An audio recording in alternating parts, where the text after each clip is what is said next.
All right, and we are back here on the GSMC Football Podcast. And for the second part of the show, we are going to now get into talking about the Eagles-Browns game from Sunday. The Eagles picking up a 20-16 victory, and I think that was the score. That was a score from last week, for the or no, 2 weeks ago for the Browns when they lost to the Raiders. But yeah, the Eagles kind of struggled in this game to put the Browns away. Yeah, that is what the score was, 20-16. But yeah, I mean, look, for the Eagles, like you got to win, but I still don't feel great about them. I really don't. Jalen Hurts, 16 to 25, 264 yards, 2 touchdowns, no interceptions. Saquon Barkley had a quiet day, only 47 yards on the ground. Hurts had 33. Kenneth Gainwell had 23.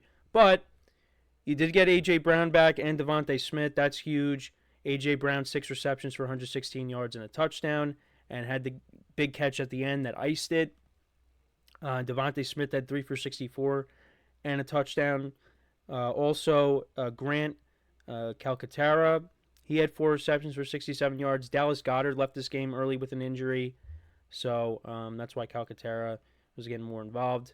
The Eagles' defense did have 5 sacks in the game, but yeah, the Eagles still don't look impressive to me right now.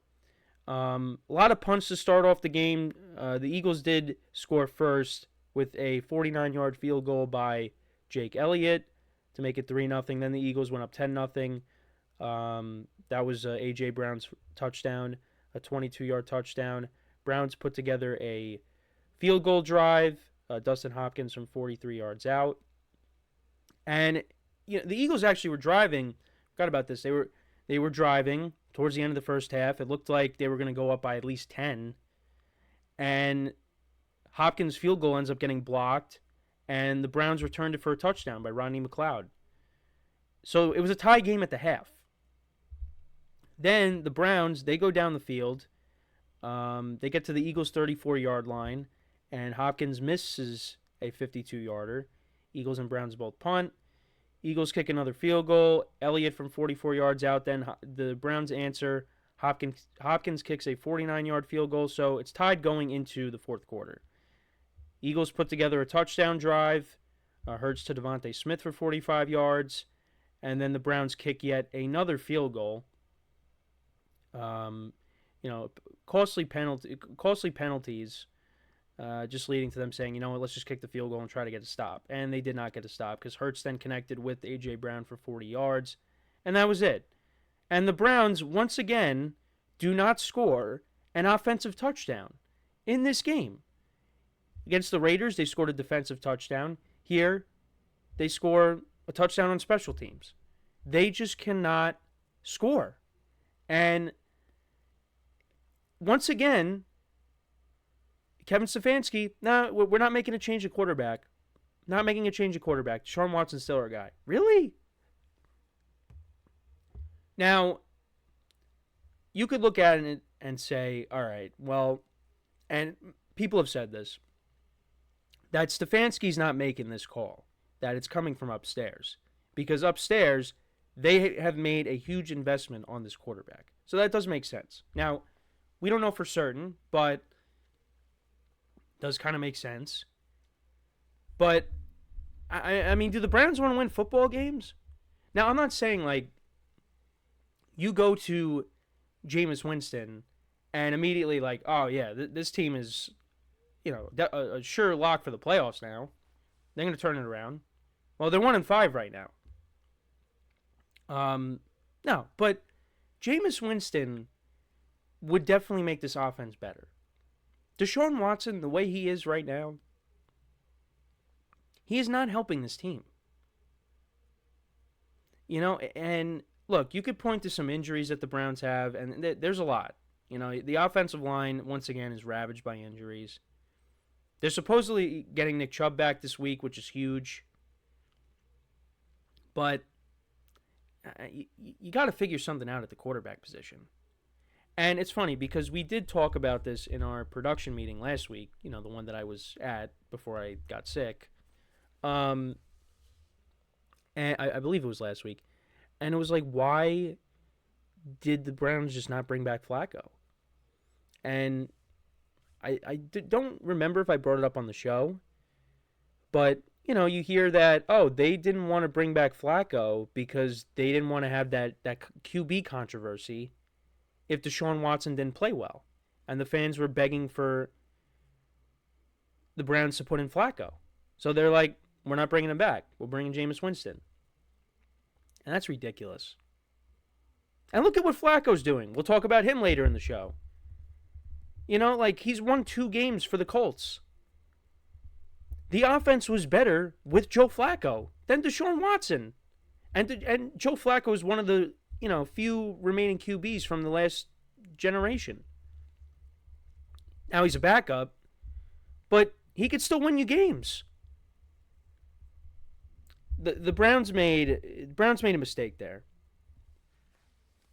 And, it's, I don't know. And I get it because you invested so much in Deshaun Watson, but you got to pull the plug. He's not playing well. Look at these stats.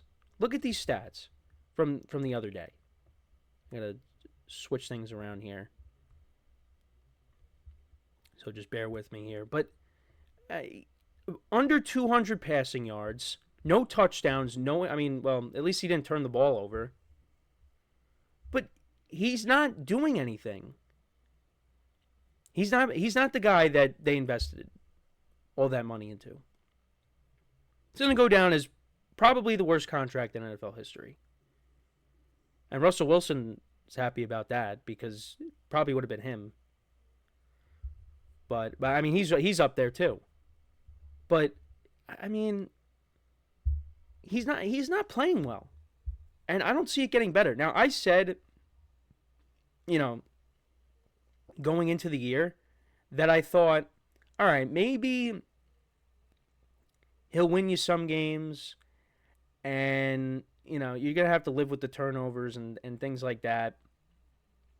He's going to be inconsistent is really what I'm trying to say. But he hasn't been inconsistent. He's been consistent. Consistently bad. He's not good. This is not the same guy. And I'm looking at his stats. He has not had a game where he's thrown for over 200 yards. Every game is under 200. 169, 186, 196, 176, 125, 168. And you're just going to continue to lose games here? Now, next week, they take on the Bengals at home, which, to be honest, for some reason, the Browns give the Bengals a hard time in Cleveland. So maybe they can win that game. But then you got back-to-back hardballs. You got John in Week 8 and then Jim in Week 9. Those are losses. Then you got the bye week at the Saints, home against the Steelers, at the Broncos, at the Steelers, home against the Chiefs, at the Bengals, home against the Dolphins with Tua, and then at the Ravens. There's a lot of losses in there. They don't make changes. Now, again, you bring back Nick Chubb, that helps. But you need to figure something out at quarterback. And I think you got to put in Jameis Winston. But they're not going to do it. I think at some point they will. But, when? Right now they're 1-5. Where are the wins coming from? Like I said, maybe next week because they own the Bengals in Cleveland. But where are they coming from? I don't know. And then let's just talk about the Eagles for a moment here. So something interesting that happened was, fans were calling for the Eagles to fire Nick Sirianni. So at the end of the game, he's clapping back at the fans and he's yelling something at the fans after they won. Dude, you beat the Cleveland Browns. They're not good. They're not a good football team. Right now, your team is not that good either. Yeah, your record, you got a winning record, but team's not very good right now. The offense is still off. Jalen Hurts is still not playing great. He didn't turn the ball over, thankfully, but You barely got by the Browns. They have not impressed me. Their most impressive win this year was against the Saints because the defense played really well, and had they cashed in, that game would have been a lot more lopsided because the Eagles put up almost 500 yards of offense in that game. So I'm not really impressed by the Eagles, and they still haven't played anybody in the division yet. They will be playing the Giants next week, which is going to be a very interesting game. We'll talk about the Giants a little bit later. But, yeah, the Eagles have not impressed me. The team that's the most impressive in that division, it continues to be Washington, even in a loss. They lose to the Ravens. I'm more impressed with them than the Eagles winning against the Browns. The Browns had an opportunity to win that game, despite their offense not being able to score touchdowns. So, I don't know. Let me know what you guys think, though, about this game. What were your takeaways from it? So, before we go to break, just want to remind you guys, once again, tip or donate, get your comments recognized. Make sure to go to click on the Super Chat button in the chat. This will help create a Super Chat of any thought or comment you may have throughout the show. I will acknowledge it. Just makes the show more lively, more entertaining between myself, the host, and you guys, the viewers. We appreciate your guys' viewership each and every day, so any contribution you can make to the show means the world to us as we put out content for you guys each and every day. And also, the other way to help out the show is by going to the link that is displayed at the bottom of the show segment on the ticker, GSMCPodcast.net. That is GSMCPodcast.net. And there it is, how you can see on the ticker. Because I feel like every time I do this, it's always off of the ticker, but there it is right there, GSMCPodcast.net. So when we come back from our next break, we will talk about the Pittsburgh Steelers and the Raiders. We'll talk about the Steelers and their win over the Raiders. So make sure to stick around once again, and we will be right back here on the GSMC Football Podcast.